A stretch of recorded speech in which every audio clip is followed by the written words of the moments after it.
आषाढी सोहळ्याच्या पार्श्वभूमीवर पंढरपूरमध्ये जोरदार तयारीला सुरुवात झालेली आहे।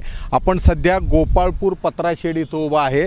या इथं जवळपास 11 पत्र्याचे शेड उभारण्याचं काम सुरू झालेलं आहे।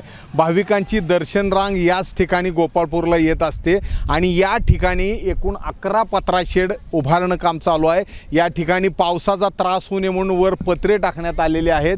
याशिवाय या दर्शन रांगेमध्ये पिण्याचं मिनरल वॉटर असेल किंवा सरबत असेल, याशिवाय इतर ज्या सुविधा आहेत, चहा असेल, नाश्ता असेल, तो सर्व द्यायची इथं व्यवस्था करण्यात आलेली आहे।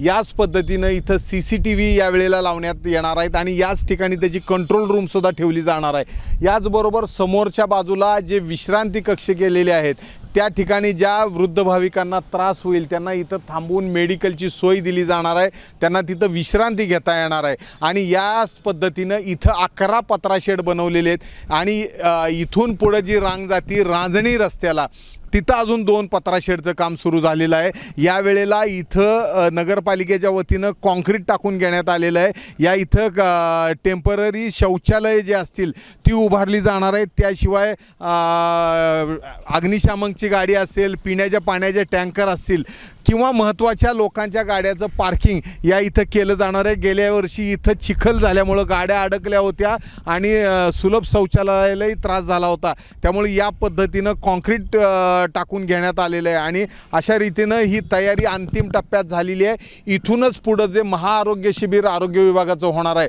हे ह्याच्या पलीकडच्या बाजूला असणार आहे, जेणेकरून या दर्शन रांगेतल्या भाविकांना तातडीनं जर काय तर गरज लागली तर तिथं सर्व प्रकारचे मोफत उपचार शासनाच्या वतीनं केले जाणार आहेत। त्यामुळे हे गोपाळपूरचं पत्रा शेड हे यात्रेचं महत्त्वाचे ठिकाण राहणार आहे आणि किमान या भागात 1.5 ते 2 लाख भाविक दर्शन रांगेत उभा राहू शकणार आहेत। गोपाळपूरहून कॅमेरामन सचिन जाडेसह सुनील दिवाण, ABP माझा। ABP माझा, उघडा डोळे बघा नीट।